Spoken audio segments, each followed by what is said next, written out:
ರಾಜ್ಯ ಬಿಜೆಪಿ ನಾಯಕರ ಮಕ್ಕಳು ಏನ್ ಮಾಡ್ತಾರೆ? ಯಾರಿಗಾದ್ರೂ ಒಬ್ಬರನ್ನ ಕೇಸರಿ ಶಾಲ್ ಹಾಕೊಂಡು RSS ಶಾಖೆನಲ್ಲಿ ನೋಡಿದೀರಾ ಸರ್? ಮೇಡಮ್ ನೀವು ನೋಡಿದೀರಾ? ಗೌಮೂತ್ರ ಸೇವನೆ ಮಾಡೋದ್ ನೋಡಿದೀರಾ? ಸಗಣಿ ತಿನ್ನೋದ್ ನೋಡಿದೀರಾ? ಗೋರಕ್ಷಣೆ ಮಾಡೋದ್ ನೋಡಿದೀರಾ? ನೀವನ್ನ ನೋಡಿದೀರೇನಪ್ಪ? ಇಲ್ಲ. ಮತ್ತೆ ಏನಕ್ಕೆ ಪ್ರತಿಬಂಧನೆ ಮಾಡ್ತಾರೆ? ಅವ್ರು ಯಾರೋ ಒಬ್ರು ಬಿಜೆಪಿ ಅವ್ರು ನನ್ ಕೇಳಿದ್ರು ಒಂದ್ಸರಿ, ಪ್ರಿಯಾಂಕ್ ನೀನ್ ಹೇಳ್ತಿಲ್ಲಪ್ಪ ಇಷ್ಟೆಲ್ಲ ಮಾಡ್ತಿಲ್ಲ, ನಿನ್ ಮಕ್ಳು ಏನ್ ಮಾಡ್ತಾರೆ? ನನ್ನ ಮಕ್ಳಿಗೆ ನಾನು ಚೆನ್ನಾಗಿ ಓದಿಸ್ತಾ ಇದ್ದೀನಪ್ಪ, ನನ್ನ ಮಕ್ಳಿಗೆ ನಾನು ಒಳ್ಳೆ ಯೂನಿವರ್ಸಿಟಿ ಕಳಿಸ್ಬೇಕಂತ ಇದ್ದೀನಿ, ನನ್ನ ಮಕ್ಳಿಗೆ ನಾನು ಸಾಧ್ಯ ಆದ್ರೆ ಫಾರಿನಿಗೂ ಕಳ್ಬೇಕಂತ ಇದ್ದೀನಿ. ಆದ್ರೆ ನನ್ನ ಮಕ್ಳಿಗೆ ನಾನು ಏನು ಬಯಸ್ತಾ ಇದ್ದೀನಿ ಅದೇ ನಾನು ನಿಮಗೂ ಬಯಸ್ತಾ ಇದ್ದೀನಿ.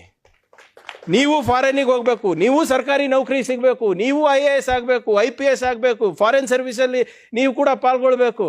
ಆದ್ರೆ ಹಂಗಲ್ಲ, ಬಡವ್ರ ಮಕ್ಕಳು ಶೋಷಿತರ ಮಕ್ಕಳಿಗೆ ಶಾಲ್ ಹಚ್ಚಬೇಕು, ಗೋರಕ್ಷಣೆ ಕೊಡಬೇಕು, ಅವ್ರ ಮಕ್ಕಳಿಗೆ ಫಾರಿನ್ ಕಳಿಸ್ಬೇಕು, ಬಿಸ್ನೆಸ್ ಮಾಡಬೇಕು, ಸ್ಟಾರ್ಟ್ಅಪ್ಗಳು ಮಾಡಬೇಕು. ನಮ್ಮ ಮಕ್ಕಳು ಬೀದಿನಲ್ಲಿ ಧರ್ಮ ರಕ್ಷಣೆ ಗೋರಕ್ಷಣೆಗೆ ಓಡಾಡಬೇಕು. ಇದನ್ನ ನಮ್ಮ ಯುವಕರು ತಿಳ್ಕೊಂಡ್ರೆ ಸಾಕಾಗಿದೆ.